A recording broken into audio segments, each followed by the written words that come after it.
الحمد لله وكفى وسلام على عباده الذين اصطفى وبعد. بسم الله الرحمن الرحیم. ګرانو هېوادوالو، د کابل درنو شهریانو، السلام علیکم ورحمت الله وبرکاته. لکه څنګه چې مو ژمنه کړې وه هغه ورځ چې کابل ته راغلو چې د خپل ولس په څنګ کې به وو، هغوی به سختو ورځو کې یوازې نه پرېږدو. نن ستاسو په څنګ کې یو. متاسفانه مفسد دولت دې ته چمتو نه شو چې له جنګ لاس واخلي، د افغانستان بحران په سوله ییزه توګه حل شي، یو انتقالي ټولو ته د منلو وړ حکومت د قدرت انتقال شي او په دې توګه دا جګړه پای ته ورسېږي.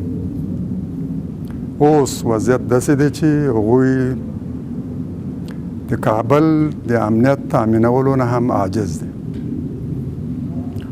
په داسې حال کې چې طالبانو امارت اسلامی یوه درانه فیصله وکړه، خپلو جنګیالیو ته وویل چې کابل ته له ننوتو به ډډه کوئ، د کابل دروازو کې پاته شئ.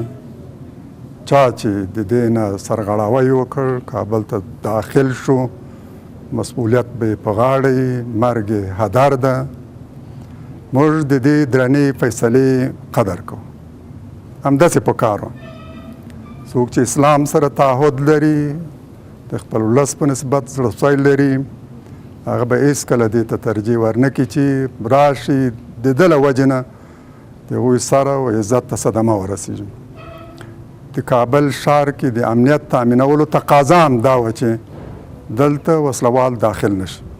اوس متاسفانه شاید استخباراتي کړۍ په هغوی پورې تړلي عناصر، مفسدین، اشرار د دې هڅه کوي چې د کابل وضع ناامنه کړي، له دې فرصت نه غلطه استفاده وکړي.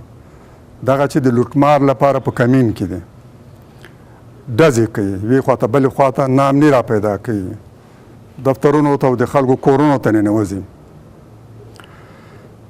د کابل ولس ته اطمینان ورکوو چې تاسو کولی شئ خپل امنیت په خپله تأمین کړئ. هر څوک په خپله حوزه کې، ساحه کې، ولسوالۍ کې، چېرته چې اوسیږي، په خپله ناحیه کې باید راوځي، خپل امنیت په خپله تأمین کړي، د شپې د ورځې ګزمه وکړي. هېڅ پردي ته نااشنا کس ته اجازه ورنه کړي چې داخل شي. هغه خلک چې غواړي شرارت وکړي، ډزې کوي، ناامني ایجادوي، هغوی ته موقع ورنه کړي. خپل امنیت په خپله وساتئ. تاسو کولی شئ امنیت تأمین کړئ.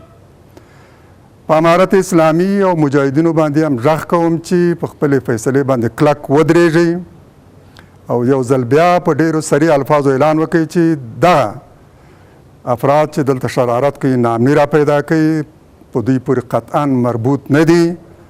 دوی شرارت کوي، موږ تعهد کړی کابل ته نه داخلیږو. مثلا نور حال ده، د کابل دروازې ستاسو په مخ خلاص دي، د امارت اسلامي هیئت راتللی شي، سبا ته یې کیدی شي په ارګ کې استقبال وشي. د راتلونکي حکومت په ارتباط نور دې ته ضرورت نشته چې د کابل له حکومت سره خبره وشي. هغوی نور په دې موقعیت کې نه دي. واقعیت دا دی چې نور اوس په دې ارتباط هېڅ خنډ نشته. د طالبانو هیئت دې هم کابل ته راشي، دا مذاکرات اوس دلته وشي. امنیتي ځواکونو باندې هم غږ کوم چې دا افراد چې شرارت کوي، ناامني رامنځته کوي، دا طالبانو امارت اسلامي پورې مربوط خلک نه دي، شریر او شرخوشي خلک دي، غواړي لوټمار وکړي. تاسو هم د خپلو ساحو، د خپلو حوزو، قطاعاتو امنیت تأمین کوئ. راځو په ګډه د کابل ولس سره یو ځای امنیت تأمینوو، له طالبانو سره خبره کوو، هغوی ته بلنه ورکوو چې سبا ته د هغوی دروند هیئت راشي، همدلته د راتلونکي په ارتباط خبره کوو. اقول قولي هذا، استغفر الله لي ولكم، والسلام عليكم ورحمة الله وبركاته.